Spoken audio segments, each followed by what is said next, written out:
Hello everyone, my name is Alex. I'm a 2000 rated over-the-board chess player, and in this series we're going from 1500 to 2000 elo in chess.com rapid games, where I'll be explaining my thought process as best as I can for your education and entertainment. Today we face a Sicilian Defense, and I go for the Mengarini Variation with a3. Unfortunately, my opponent doesn't play knight c6 or e6, which allows for the pawn to b4 gambit, but I do have many previous videos where that does happen, which is linked in the playlist down below. But okay, we have this position where black doesn't really commit massively to the center, and what we can sort of do is revert the game kind of into a Vienna type setup, which I also enjoy playing with the white pieces, and I know a lot of you do. In this opening, the bishop comes to c4, the knight comes to c3, the pawn comes to e4, and we are trying to exert control over the d5 square, right?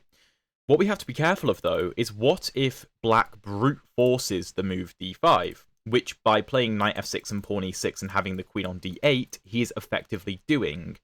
The only other way that we could add more protection to the d5 square is with queen to f3, which is just going to leave our queen vulnerable to this knight hopping into either d4 or e5 via the c6 square, and we can't really stop that. So queen f3 is not a good way to go about this.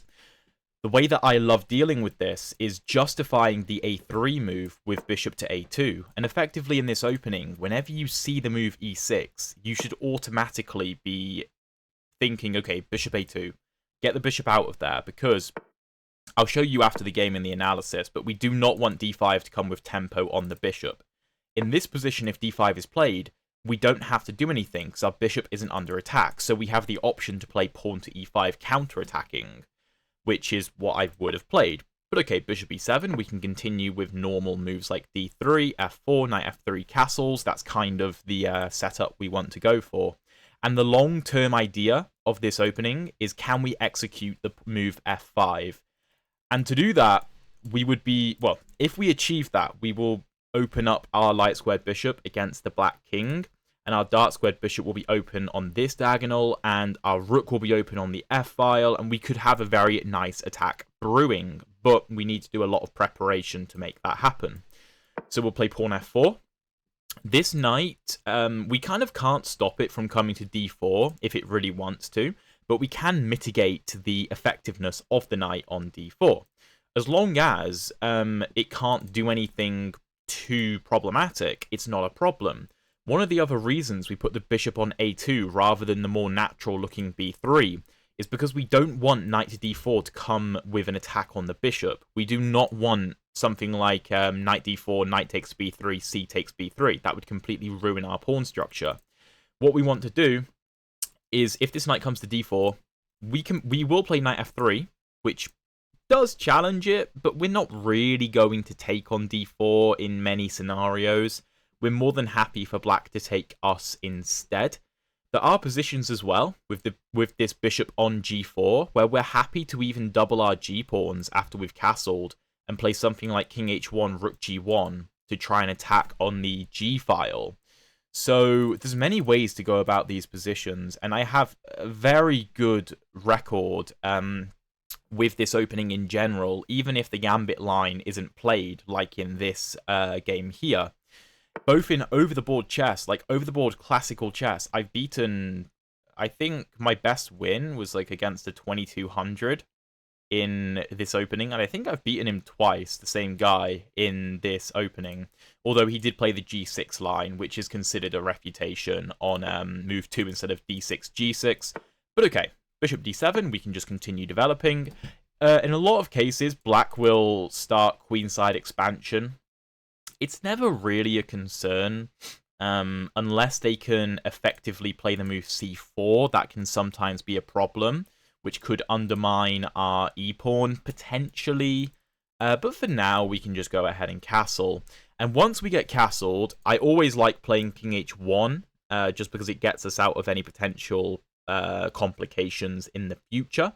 If you've been following the speedrun, you will remember a game where we did castle in this type of position, and we got hit with some wild, like, knight g4, queen b6 ideas, going after our king and trying to hop the knight into f2. We did navigate that position very well, but there was only one way to not lose, which fortunately we did find. But having the king on g1 can just be very scary in general. So I will often just put it on h1 just to get it out of the way. My opponent may go bishop c6, trying to get on this diagonal. So if my king goes on to h1, the bishop is lined up with the king. But again, it's never really that big a deal, because the only way for black to open this diagonal up would be to play pawn d5, in which case we can just push e5 and keep the diagonal shut. So my opponent castles, will go king h1, like I said, just a very safe move. I have noticed, by looking at games of Mikhail Tal, the old world champion, former world champion, he often liked to include these king h1 moves when he had positions where f4 was played and he castled kingside, just to get out of any complications in the future. So if it's good enough for the former world champion, it's good enough for me, and it's good enough for you. Even though the computer might say it's a little bit of a waste of time, I think it's very likely that this position blows up in the future. Once I do something like knight e2, c3, knight g3, f5, that's one of the plans in this position. Everything could blow up, and I don't want my king to be vulnerable to tactics in the future. So the king is very, very safe on h1, and if black plays something like a6, let's say, that wouldn't be ridiculous. Then I'll probably play knight to e2, challenging this knight. So either black makes a decision, or I will play c3 and kick the knight away. And even if the knight would take on f3 and I have to take back with the rook, I would still be playing the move c3, because it's just a very useful move in general. Because we can maybe go something like c3, d4, e5, for example, in the future, and then reroute this bishop to this diagonal if we don't manage to play the move f5. That's also a very common idea. And the thing is, with this position, I'm rattling off all of these ideas to you, and you might be thinking, Alex, how on earth am I supposed to learn all of those things? Like, I can't just sit here studying this opening forever. And I totally understand that. And I don't know the exact move orders to these positions, right? I'm not memorizing exact moves in these lines. I just know the general plans that can be played and that I have found effective for myself. And so, while I may not know the exact moves in every position, I can normally apply plans pretty well, because I understand the ideas behind the moves rather than the moves themselves, if that makes sense. By the way, if you're enjoying the video so far, please drop a like and subscribe if you haven't already. I'd really appreciate it. The growth of the channel has been pretty insane. 15k subscribers is nuts. I don't know why 15,000 people have subscribed, but hey, I welcome it. So, okay, bishop c6 lines up with the queen.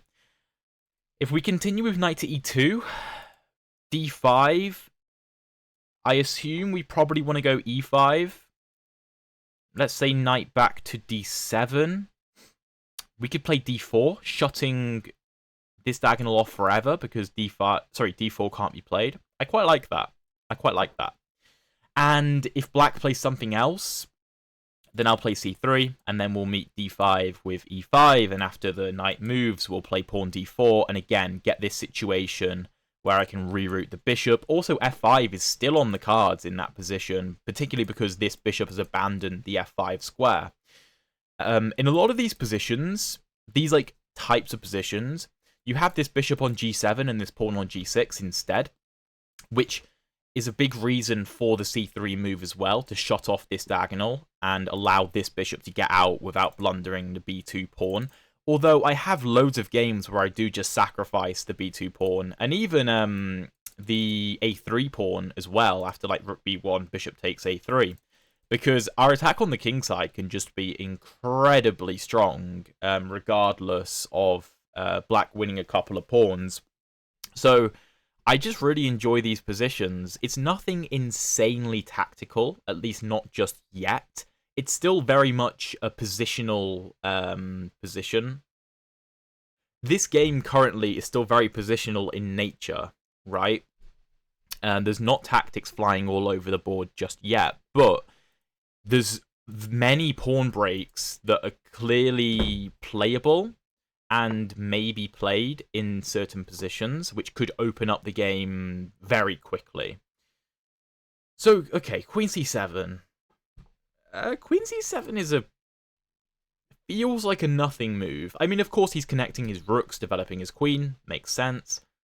I don't really know what it does, though. So, on one hand, f5 looks very interesting. But I think the idea of Queen c7 might be that if d5 is played, I can't play e5 because the queen would take. So I think I'm just going to play c3 for the time being and prepare. So if d5, I can go e5 because it's supported by the f-pawn. So that's not a problem at all. And again, like I said, this is still a very positional game currently. So there's no rush. There's no rush. It's, I think, also one of the reasons I love this system for white is because it's a very strange system, right? It's not very typical. The computer will say a lot of the time that these positions are basically equal. Even black might be a bit better in some of these lines. But I understand the plans of the position very well, I would like to think. So I feel like over time I can outmaneuver my opponent. At least that's the idea. Okay, so again, evaluate f5. Can it be played? Well, f5, d5. Again, e5, take. So, and also bishop to f4 doesn't trap the queen because the queen takes f5. Which is interesting. Knight g3 should probably be considered because it supports f5. And then if d5, e5, queen takes bishop f4, we would be trapping the queen. We would be trapping the queen. That's quite interesting, actually. And if he plays d5, I just play e5. So let's go knight g3. Also, if f5 and black ever takes, our knight can take, which is far more effective than the queen taking in most positions, because I think the phrase is knife f5 rather than knight f5. Knife f5, because it's incredibly sharp and effective. You know, like, when you have a lot of these positions with castling kingside, the knight coming to f5 or alternatively f4 can be one of the deadliest squares for the knight to arrive on because we're just targeting such important infrastructure in the black position. Okay, g6. That's interesting. So he's weakening the dark squares while trying to exert more control over the f5 square, which makes sense.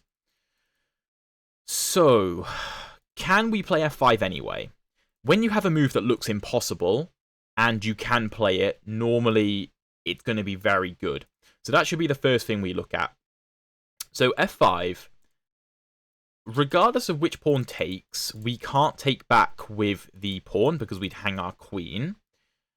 But what we do is open up this diagonal for the bishop. So let's say we play pawn f5, and we have ef5, bishop h6. Black could take here first with tempo on the queen. We can take back, rook to e8. Do we have anything there? Do we have anything? We could play knight to f5 anyway. Oh, this is getting interesting. And if take, we have a check on g3. And then if king h8, then queen to g7 is mate. But of course, he doesn't have to take the knight. He could play bishop to f8 instead. Wait. No, because f7 hangs. Because the bishop opens up. If f5 take, bishop h6, take, rook to e8. Sorry, no, the king is on g8. The king is on g8. So it defends f7. But if knight f5, bishop f8. No, also the queen defends if bishop to f8, so that's not going to work. I don't think we can get away with f5 just yet. How can we prepare it further? Well, one way would be to move the queen to a square like f2, but then we're probably just inviting knight g4. But then we can go queen e2 with tempo. That's interesting. So let's say queen f2 rook e8, preparing bishop back to f8, f5, take. We do open up this diagonal, but I don't really see how black uses it. And we open this up. That's got to be good, right? It's got to be good. Bishop g5 ideas. Yeah, because I think the problem currently is that I just can't take back with the pawn because of the pin. So I think, logically, I just have to move the queen, and then f5 becomes powerful. I could go back to e2 straight away, but I think the queen is better on f2, because she's still watching the f-file. And like I said, yes, there is knight to g4, but then queen e2 comes with tempo. Whereas if I were to play queen e2 straight away, black can play something else, like rook to e8, lining up the rook with the queen, which, you know, very much could be a problem in the future if f5 and this opens and the bishop moves and it comes with tempo. So I'd rather, if I have to go to e2, do it with a tempo. So let's say knight g4, queen e2, knight back to f6. Then after f5 and something like take, there is no issues with rook e8 and bishop to f8 with tempo on my queen just yet. I have more time to figure things out and to get my queen to a good square, because the rook isn't already on e8, because I've effectively gained a tempo, if that makes sense. Maybe that's a long-winded explanation. But also, if knight g4, queen e2, h5, I'm not convinced by that whatsoever, because after f5, I'm undermining the g-pawn, potentially, which is defending h5. So let's say you take with the g-pawn, I can take on h5, which would come with tempo on the knight, because the knight would no longer be defended, right? So h5 seems to be, if knight g4, queen e2, h5, there's just no way that h5 pawn is sustainable. The knight will have to move at some point. So this is very interesting, and hopefully, well, having played this type of position a lot, this is very much the nature of this opening when the gambit doesn't happen, and you have this kind of positional maneuvering game where white has a clear plan of attack. It's just when can you execute. Okay, b4 is not concerning because it doesn't do anything, so let's play f5. We have the bishops lined up, we have the knight ready, we have the rook and the queen ready. This rook isn't in the game just yet, sure, but we don't need every piece participating, particularly when black probably has two defenders, I'd say. I don't think we could say the dark-squared bishop is a defender, at least not yet. If it gets to f8 or f6, okay, yeah, then we can say it's a defender, but not yet. So it's effectively 5 versus 2, right? Which also means there's probably going to be scenarios where we can sacrifice a piece because we have such an overwhelming majority of pieces involved in the kingside attack, if that makes sense. I think the rule of thumb is normally to have 2 more attacking pieces than your opponent has defenders. And using that rule, obviously it's situational, but using that sort of idea, we can be very much open to the idea of playing a sacrifice at some point to open up lines against the black king, because that could still be a 4 versus 2 situation, which would still be two more attackers than black has defenders. So again, all of these like chess rules and golden rules, and I'm just repeating the word rules, but all of these chess rules are situational. And as you get better in chess, one of the things that makes you better in chess is learning when to break the rules.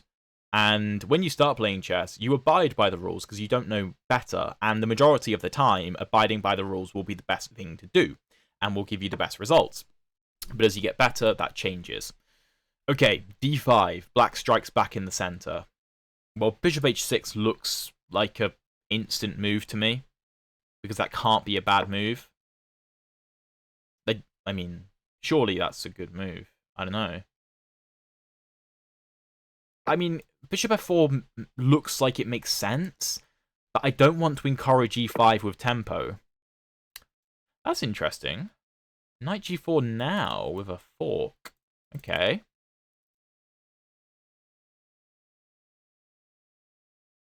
And this always comes with check, so we can't really be sacrificing, but I don't know. I'm not too concerned about giving away the dark squared bishop, because black losing the knight feels like a potential issue. I mean, his bishop can come to f6, I suppose, to fill in for the knight. But it also means that I have better control of the light squares. So, obviously, all the pawns, all the important pawns right now are on light squares, right? They're all on light squares. If black trades his knight for my dark squared bishop, then I have 2 minor pieces that can fight on the light squares, whereas black only has 1, because he would have the bishop pair, and I would have a bishop and a knight. Typically, of course, the bishop pair is better than the bishop and the knight. But when there's so much happening on the light squares, I don't know. Because if black's light squares get torn apart, he's just gonna lose, surely, with his king being so weak. Maybe the king can camp out on h8 with the bishop on g6 and just try to keep to the dark squares, but I don't know. I would be very impressed if he can find a way to not lose material there. And also, this knight can fight for the dark squares still. It can fight on both color complexes. That's one of the utilities of the knight over the bishop. The bishops are, of course, good long-range pieces, but with the position being currently quite locked up, it could explode, of course. But currently it's quite locked up. It's not so easy. Also, you may be thinking, Alex, what about d takes e4? Because if knight takes, bishop takes, you can't take because your queen's hanging. I'm aware. But the problem is for black that his rook is hanging right now. So either he has to move his rook, and then I can deal with this problem, or he has to take my bishop to remove the threat, and then I take back, and then this doesn't work because my queen is no longer on d2. So he does take. Okay. So it's knight and bishop versus the bishop pair. My queen is very active. The black king is very weak. I'm also up on time almost double, which is not an insignificant thing. I also have ideas of lifting the rook, which could be very, very hard for black to deal with, considering how on earth is this bishop going to help in the defense. I also have ideas of knight to h5 or knight to f5 in the future. Not right now, but in the future. Black also has to be careful with playing a move like d takes e4, because I could probably just play f takes e6, which could be impossible for him to defend because of this. And if bishop to d5, then I could probably just take with check, especially if I move like bishop here. Okay, bishop to f6. So that stops rook to f4, also attacks my knight. How do you stop knight to h5? Question. Because if you take, then pawn to f6 and you can't stop mate. Also, what if I just play pawn f6 straight away, actually? Wait, how do you stop mate after pawn f6? You just can't. That's just mate. And that's also the problem, because black may have the dark squared bishop, but, like, his pawns aren't fighting on the dark squares. They're all on light squares. So pawn f6... Am I missing something? You can't play f6 to open up your queen's defense anymore. If knight to h5, the only move would have been f6 to open up the queen's defense of g7. But I don't really understand how you stop this. And this is the problem with the black position, is that, you know, and yeah, he just resigns because there's no defense. It feels like there should be an advantage for black almost after you see the move knight g4. It's like, oh, this can't be good for white. But like I said, we are attacking with 5 pieces, and we could even include the f-pawn. We could include the f-pawn as an attacking piece. But let's say 5 pieces. And black is trading off his best defender, really. And then by playing bishop d6, he's removed his final defender from the king side. And I still have 4.5, let's say, attackers. Right? So trading one piece isn't a big deal. It is not a big deal. If anything, it tilts the scales in my favor. So, yeah, that was a really clean game. A really, really clean game. I hope you guys enjoyed. Let's jump into the analysis and see what the computer has to say. Okay, so 92.4% accuracy for us, 80.7 for my opponent. That's pretty good. That's pretty good. Let's have a look. So, e4, c5, a3. The computer's like, oh my god, you're already worse. Yeah, I don't care. My win rate is incredible in this line. So, the gambit lines tend to happen after knight c6, b4, take, knight takes, c3, knight back, d4. And I have loads of videos on my channel in the playlist below. It's called something like Games in the A3 Sicilian, which you can also just find on my channel playlists in general, because I like to organize my videos by openings, because I know a lot of you like to learn certain openings, as do I. So this is what I was going for, but sometimes you just can't play the gambit. d6. So we can't really play b4 anymore. It makes no sense. So we just develop knight c3, knight f6, bishop c4, pawn e6, and here bishop a2, in my opinion, is very important. The engine says, dude, just play knight f3, and if d5, after ed5, ed5, bishop b5, knight c6, you're good. Yeah, this just isn't the spirit of the position, in my opinion. If you want to play this, go for it, but, like, I don't enjoy this personally. I like bishop a2, because after d5, I can play e5 and keep the center locked shut. And you might be saying, well, your bishop's out of the game. Why would you do that? Also, knight d7 isn't a problem. We can just play f4. Well, the point is that we're going to go for the same plan of knight f3, castles, knight to e2, and we're going to play c3, d4, and open this diagonal up the bishop. Now, in the game, we didn't get that far because we checkmated our opponent before that.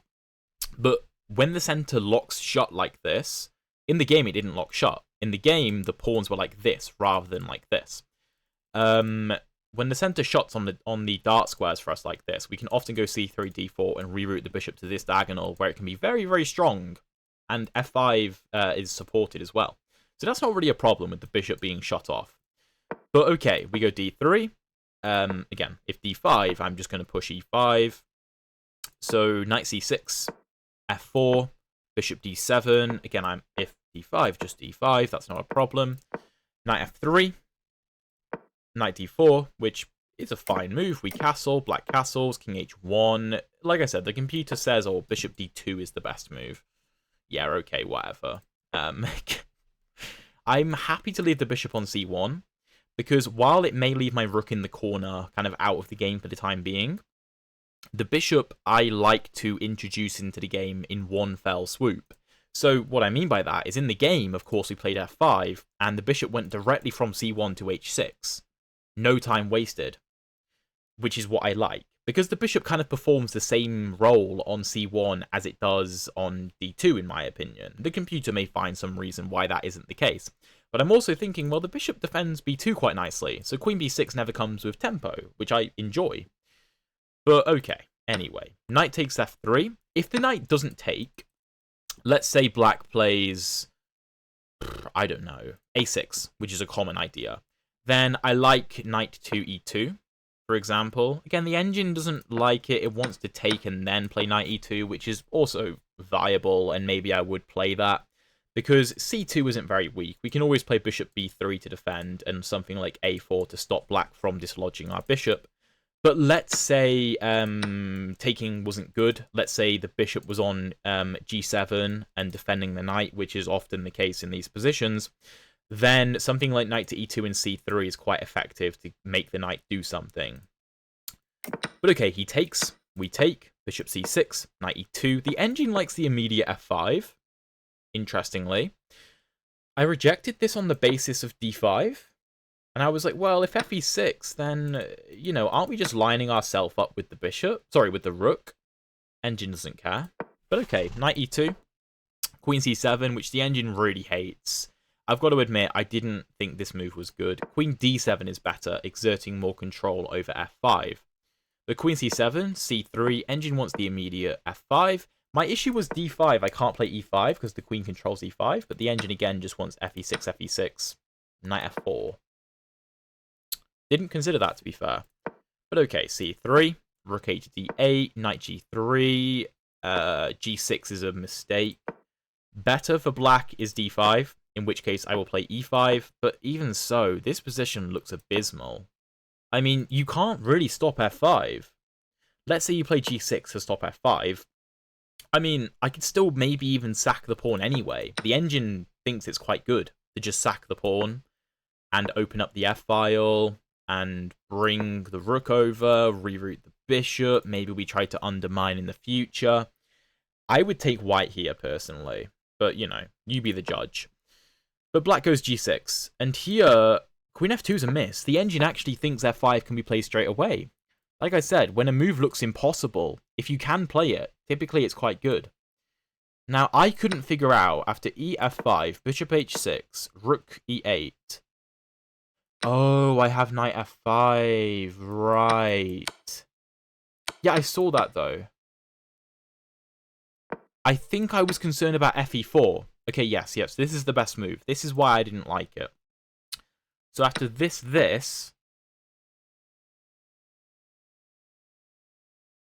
the move is bishop g5. Right. And if you move the knight, then I just take on f2. And the knight can't be defended. Well, and if king g7, we just play take. Ah, okay. Right, so queen f2 is unnecessary. Black goes b5, which is not a good move. d5 is better. And if I go e5, and knight g4 and queen e2, knight h6, d4 is still an interesting position, but black has f5 defended better. I could still probably play it, though. But he goes b5, which is kind of the wrong idea. We go f5, d5, bishop h6. Engine wants e5 anyway. Oh, that was why I played knight g3. That was the whole point, because the queen would be trapped. I don't know why I didn't do that.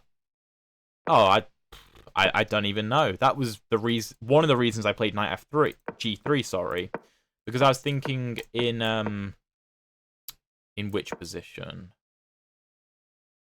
Which position was it? I don't remember, but it was some position where if I go f5 and d5 and e5, yeah, it was this position. No, it wasn't. The pawn was on c3. Oh, I don't know. Whatever. Queen f2, b5, f5, d5, bishop h6, and knight g4 is the best move. Queen d2, take. And the game is equal, but black has to be accurate. The best move for black is queen e5, bringing the queen over. That's a hard move to see, though. de4 is also playable. And if we play f6, then black can play bishop f6, rook takes, and ed3, and have 3 pawns for the piece, which the computer believes is enough, which is quite interesting. But it's still a very difficult position. The engine, I think I was wanting to play fe6. The engine actually hates this. It thinks black is fine, which is quite funny, and just lives on the dark squares. The engine wants bishop takes e6. And if f takes e6, then f takes g6. We sack a piece for a big attack. And here the best move is bishop d6. Knight h5 threatening this. And then black just doesn't care. That's, yeah, pretty wild position. But my opponent goes bishop d6 and we just go f6 and we win. Because you can't stop mate. Nothing you try can stop mate. So yeah, interesting game. A good lesson in, like, again, if a move looks impossible and you can make it work, you should probably play it. And like I said, I really wanted, after the move g6, to play f5. I just couldn't calculate it. But, you know, counter-argument is, well, you had 12 minutes on the clock. Maybe you should have spent 6 minutes on it rather than, how long? 3 minutes. Maybe that was worth it. I don't know. Hope you guys enjoyed the video. If you want to see another very interesting game in the A3 Mengarini Sicilian, check out the video up here. And if you want to see the previous episodes of the speedrun, check out the playlist down there. Thank you so much for watching, and I'll see you in one of those videos.